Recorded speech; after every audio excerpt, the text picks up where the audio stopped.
Gusto kong simulan ang video na to sa mga tanong na halos araw-araw ko nakikita sa mga comments, Facebook groups, at maging sa mga private messages. At ito yung mga tanong na yon. Sir, qualified na ba ako sa ATIAP? Sir, pwede na ba ako mag-apply? Sir, pasok ba ang work experience ko? Sir, sayang lang ba ang application ko? At napansin kong maraming nag-a-assume na kapag matagal na silang nagtatrabaho, automatic qualified na sila. Samantalang ang iba naman, kahit qualified na, hindi sila nag-a-apply dahil iniisip nilang baka hindi sila tanggapin. Ang totoo, parehong delikado ang dalawang mindset na yon. Kaya sa video na to, hindi muna natin pag-uusapan ang requirements, tuition, o kung anong school ang pipiliin mo. Ang gusto muna nating sagutin ay ang pinakaunang tanong. Qualified ka ba talaga sa ATIAP? At para mas madaling maintindihan, ibabahagi ko sa iyo ang 10 signs na maaaring indikasyon na handa ka nang mag-apply. Pero gusto kong linawin na hindi ibig sabihin na kapag nakuha mo ang lahat ng signs na to ay automatic accepted ka na. At hindi rin ibig sabihin na kapag may isa kang kulang ay hindi ka na pwedeng mag-apply. Dahil ang purpose ng video na to ay tulungan kang i-assess ang sarili mo bago ka gumastos ng oras, effort, at pera sa application process. Kaya habang nanonood ka, gusto kong bilangin mo kung ilan sa 10 signs na to ang pasok sa sitwasyon mo. At pagdating natin sa dulo ng video, i-comment mo ang score mo. Halimbawa, 7 out of 10 or kaya naman 10 out of 10. So without further ado, let's get started.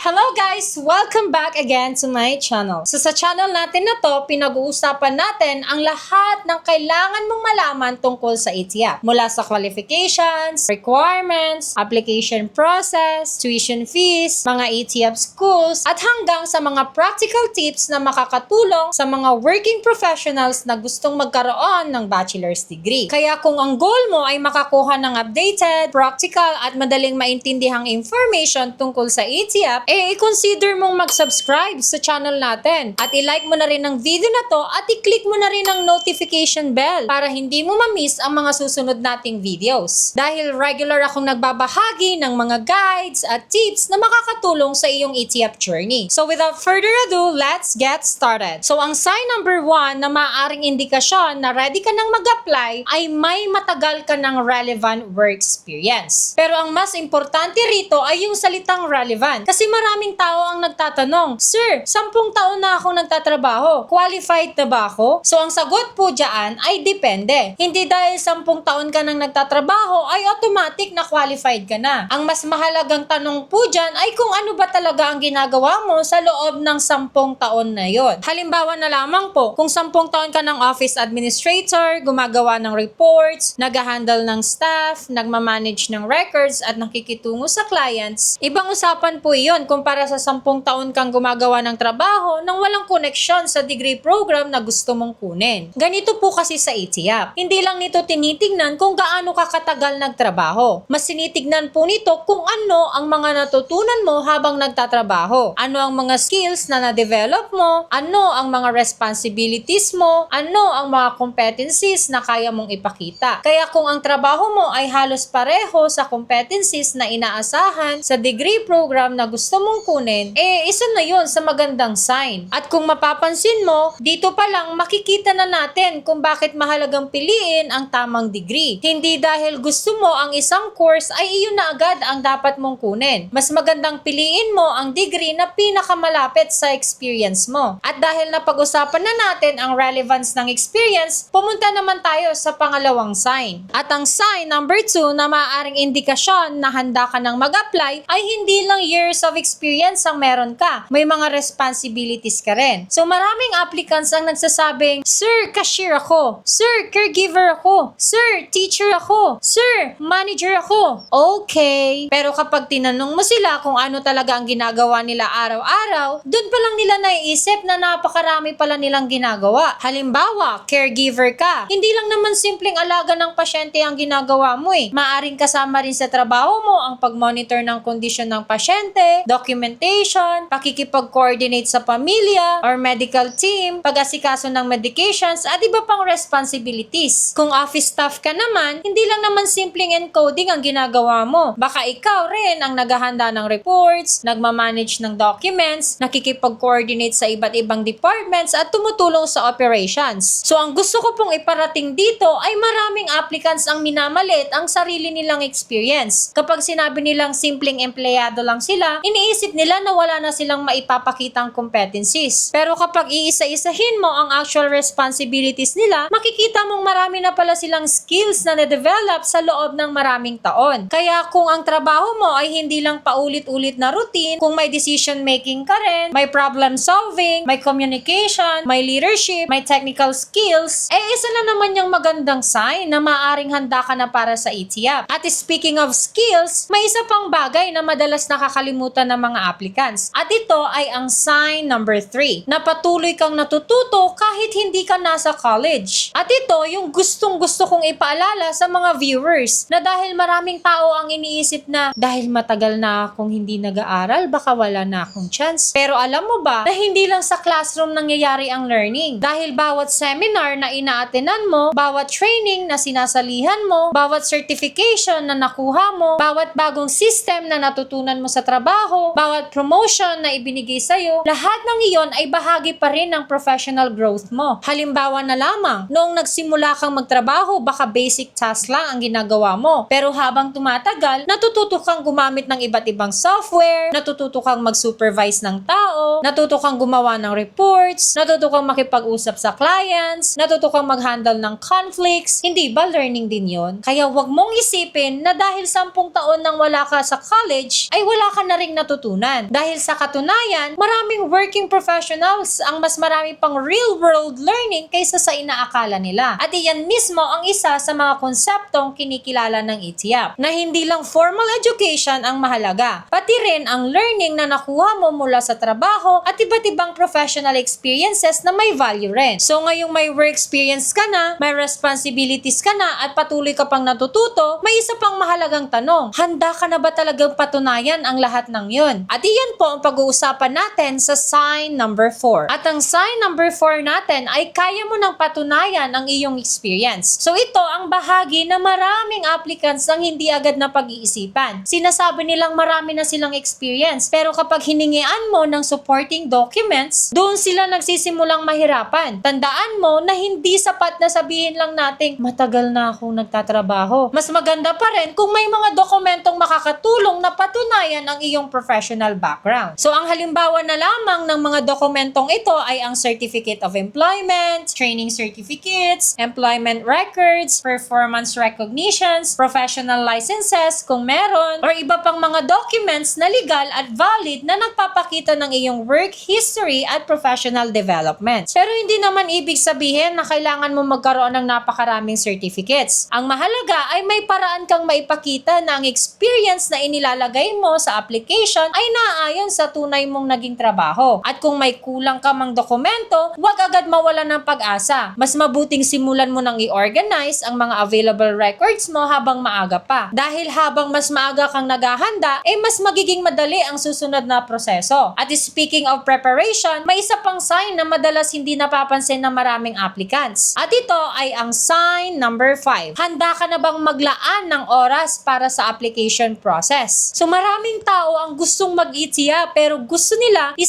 linggo lang tapos na ang lahat. So sa realidad, ang ETIAP ay nangangailangan pa rin ng preparation. May mga forms kang kailangang punan, may mga documents kang kailangang ayusin, may mga portfolio kang kailangang paghandaan, may assessment process na kailangan mong seryosohin, at depende sa school at sa degree program, maaring may ibang requirements or activities bilang bahagi ng evaluation. Kaya tanungin mo ang sarili mo, handa na ba ako maglaan ng oras para rito? Handa na ba akong mag-organize ng documents? Handa na ba akong mag-review ng mga requirements? Handa na ba akong sumagot sa mga follow-up kung kinakailangan? So kung ang sagot mo ay oo, isa na naman yung magandang sign. Dahil sa ETIAP ay hindi ito baligsahan. Isa po itong proseso. At ang mga applicants na naglalaan ng sapat na oras sa paghanda ay kadalasang mas nagiging maayos ang experience kumpara sa mga nagmamadali. So ngayon, dumako naman tayo sa isa pang napakahalagang sign. At ito ang madalas na dahilan kung bakit nalilito ang maraming applicants. At ito ay ang sign number 6. Alam mo kung anong degree program ang bagay sa work experience mo. Marami kasing tao ang pumipili ng course dahil iyon ang gusto nila. Wala naman pong masama roon, pero sa ETIAP, hindi lang kasi personal preference ang dapat mong isipin. Ang mahalaga rin na dapat mong isipin ay kung ang degree ba na gusto mo ay may malinaw na koneksyon sa naging trabaho mo. Halimbawa na lamang, kung ang halos buong career mo ay nasa accounting, bookkeeping, payroll, budgeting, at financial reporting, so mas makatwirang tingnan ang mga degree program na may kaugnayan sa business or accounting. So kung matagal ka nang nasa teaching field, lesson planning, classroom management, at student assessments, natural na education-related programs ang mas malapit sa experience mo. Kung caregiver ka naman, isipin mo rin kung aling degree ang pinakamalapit sa competencies na na-develop mo sa trabaho. So hindi po ito tungkol sa paghahanap ng pinakamadaling course. Hindi rin po ito tungkol sa pinakamabilis matapos. Ang goal mo ay pumili ng degree program na kaya mong suportahan gamit ang sarili mong work experience at competencies. So kung malinaw na sa iyo ang koneksyon ng trabaho mo at ng degree na gusto mong kunin, isa na naman yung malaking senyales na handa ka nang mag-apply. At habang pinag-uusapan natin ang pagiging handa, may isa pang bagay na kailangan mong ihanda. Hindi lang ang documents, hindi lang ang portfolio, kundi pati na rin ang mindset mo. At ang sign number 7 natin ay handa kang dumaan sa assessment process. So maraming tao ang nagtatanong, Sir, kapag nag-apply ba ako, automatic graduate na ba? So ang sagot po ay hindi. Ang ETIAP ay may assessment process. So ibig sabihin, may proseso pa ring dadaanan ang bawat applicant. Kaya kung ang mindset mo ay magpapasa lang ako ng documents tapos hintayin ko na lang ang diploma. So baka kailangan mong baguhin ang expectation na yan. Mas magandang mindset ang ganito. Handa akong ipakita ang lahat ng mga natutunan ko sa loob ng maraming taon ng pagtatrabaho. Kapag ganoon ang pananaw mo, mas magiging magaan ang buong proseso. Hindi ka matatakot sa assessment, hindi ka kakabahan sa interview, at hindi ka mabibigla kung may kailangan pang ipasubmit or explain. Tandaan mo na ang assessment ay hindi po kalaban. Bahagi ito ng proseso para maipakita mo ang iyong competencies. At kapag handa ka rito, malaking advantage po yun. Ngayon, may isa pang sign na kadalasang hindi napapansin. At ito ay ang sign number 8. Realistic ang expectations mo sa ETIAP. So napakaraming misconceptions tungkol sa ETIAP. May ilang nagsasabi na shortcut lang daw ito, may iba namang nagsasabi na madali lang daw makuha ang degree, at mayroon ding naniniwala na basta may work experience ka, graduate ka na agad. Pero kapag pumasok ka sa application process na may maling expectations, possible na ma-frustrate ka. Kaya isa sa mga signs na handa ka na ay realistic ang expectations mo. Alam mong may proseso, alam mong may evaluation, alam mong may preparation, at alam mong kailangan mo pa rin mag-effort.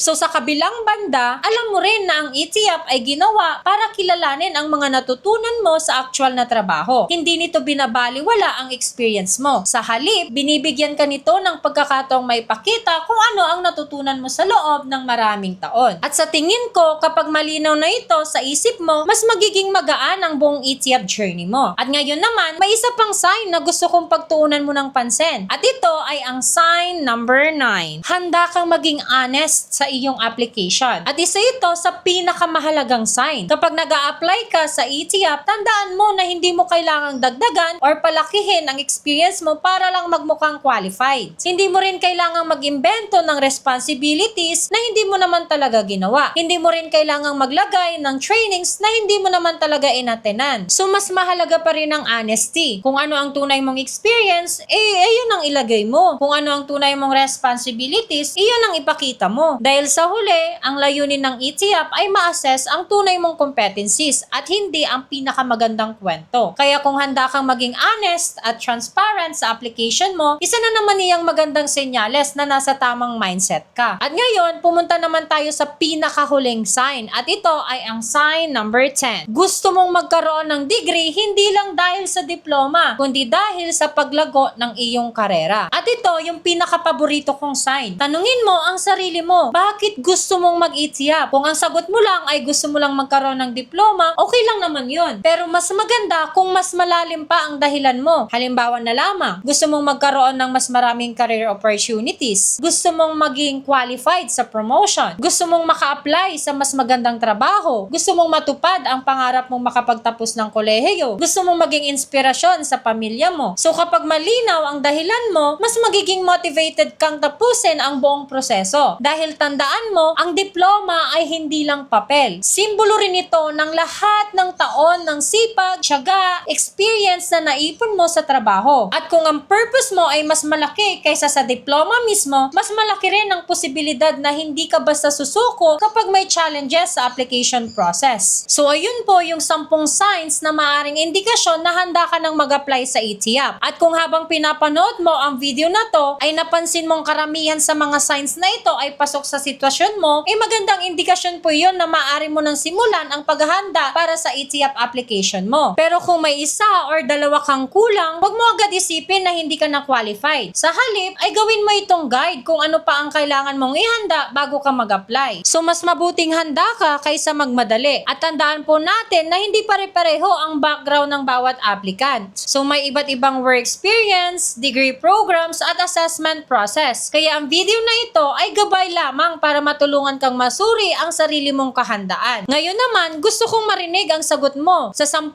signs na nabanggit natin, ilan ang masasabi mong pasok sa'yo? Kung maaari, ay comment mo ang iyong score sa ibaba. Halimbawa na lamang, ilagay mo 7 out of 10. Or kaya naman 10 out of 10. Ready na ako mag-apply. Ganon. So, babasa po ako ng comments at hanggang maaari, sasagutin ko po ang ilan sa mga tanong nyo sa mga susunod nating mga videos. At kung nakatulong po ang video na to, huwag nyo pong kakalimutang i-like, i-share, at i-subscribe nyo na rin po ang ating channel kung hindi ka pa po subscriber. At i-click mo na rin po ang notification bell para hindi mo ma-miss ang mga susunod pa nating ETIAP videos. So thank you everyone for watching and God bless po sa inyong ETIAP journey and I'll see you in my next video. Goodbye!